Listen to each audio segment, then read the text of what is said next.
The supply chain breakdown is causing a lot of the inflation we see. And everyone's like, wait a second, why are you talking about deflation? That's coming next. People are not ready for it. I know the inflation's here. I buy gasoline. I shop in the grocery store. I get it. It's persistent. It's not transitory. I understand all that. But inflation has two major sources. One is the supply side, which is called cost push inflation. So that's energy price shocks, fertilizer shortages, strategic metal shortages, component suppliers who can't deliver stuff to factories in Germany and they're shutting down, et cetera. The other cause is from the demand side, and that's called demand pull inflation. Basically, it's psychological. Consumers pull demand forward. They're like, hey, I was thinking of buying a refrigerator. I better buy it today because the price is going to go up in 6 months. And in the 70s, we had both. It started with cost push with the Arab oil embargo, but it ended up demand pull. I was starting my career at the time.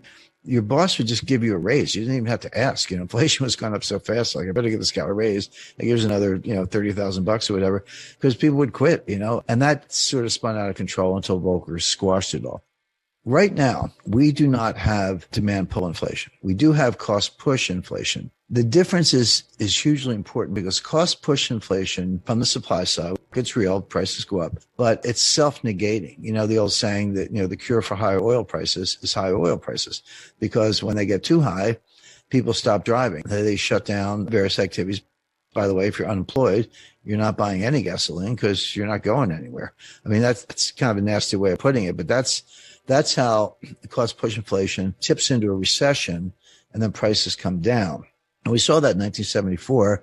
You had Jerry Ford and Alan Greenspan walking around with they had these win buttons, WIN, which stood for whip inflation now, except we had a recession and prices collapsed. Now, it came back by 77 for a lot of reasons, but right now we don't have demand pull. We have cost push. It will go away when this economy goes into recession. And then we're going to be talking about disinflation and deflation, which are, kind of close cousins.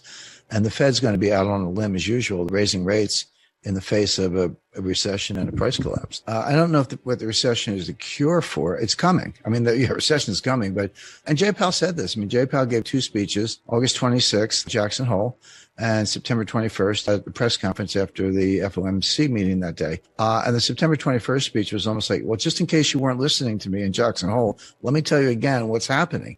And then Jackson Hole, he was like Nancy Pelosi. He tore up a speech and wrote a new one, like literally the day before. It was 3 or 4 pages. It was really short. He used the word pain 3 times in one paragraph. I've been following Fed news for 45 years. I've never seen the word pain ever. But he basically said the same thing. But September 21st, he was even more blunt. He said, there's going to be a recession. It's going to be bad. Unemployment is going to go up. Get it straight. These things are going to happen. And that's what it's going to take to get inflation under control. But he went on and on about how inflation was job one because the Fed has this dual mandate, which never made sense, but it's the law. I mean, Humphrey Hawkins, the dual mandate is price stability and low unemployment. Those two things don't always go together. And sometimes you got to make trade-offs between the two. But right now, the trade-off is very easy, which is unemployment's really low. Now, I don't put much weight on it, but the Fed does. Again, put your Fed hat on. Unemployment's really low. If unemployment went from 3.5 at the moment, if it went to 4.5, 4.9, is that the end of the world? Well, that was considered pretty low in 2013 when they were doing QE4 or whatever. So they're willing to do that. And they also think the recession, if it comes, will be mild, but those two things together will get inflation under control. I mean, and what Powell said, he didn't say that their target is core PCE, personal consumption expenditure price index, core meaning excluding food and energy. And everyone's like, why would you exclude food and energy? Again, I'm not here to debate it. That's what they do. So they want to get core PCE year over year to 2%.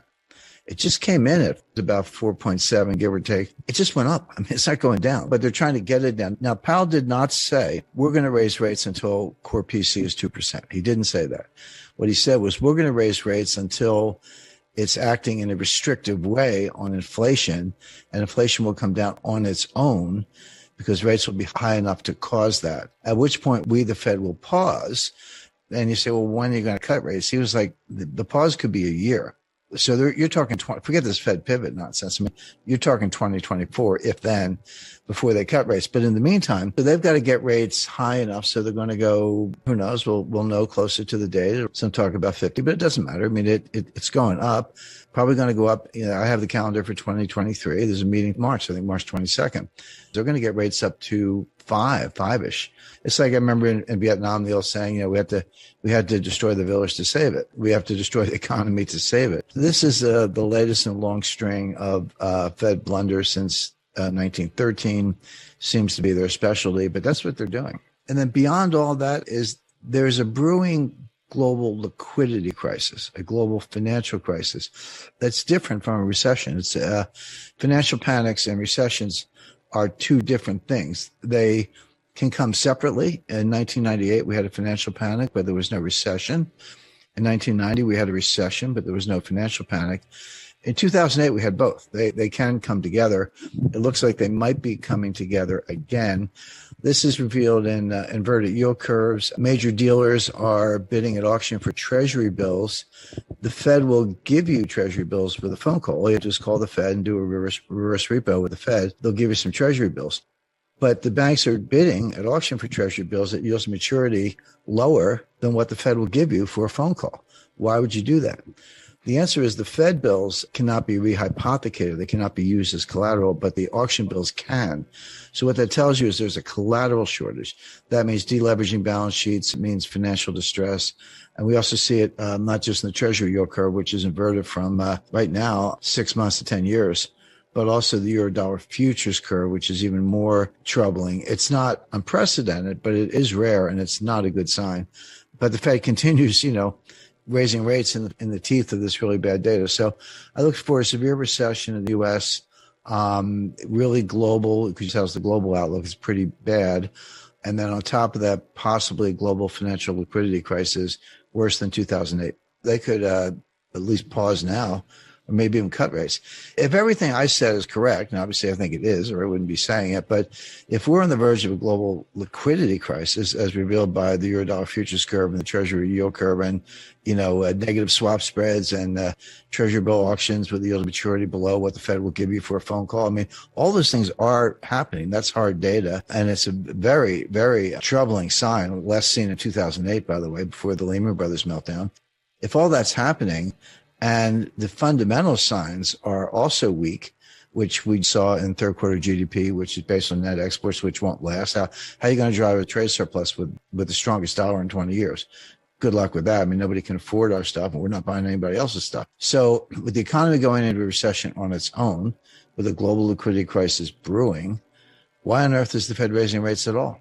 That's not sustainable. So I would look for a recession, a more severe recession. That's one, combined with Fed tightening, interest rate hikes, balance sheet reductions, et cetera.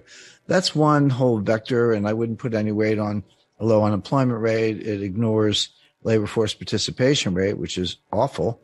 It's down around 62% versus 70% in the year 2000. But beyond that, unemployment is a lagging indicator. Unemployment goes up after a recession begins. Employers are very reluctant to lay off employees. You got to pay severance. It's expensive to recruit and hire them back and train them. You pretty much wait until the recession has already started and you can, all right, I got to lay some people off. So it's not a leading indicator. It's a lagging indicator. So the Fed is behind the curve.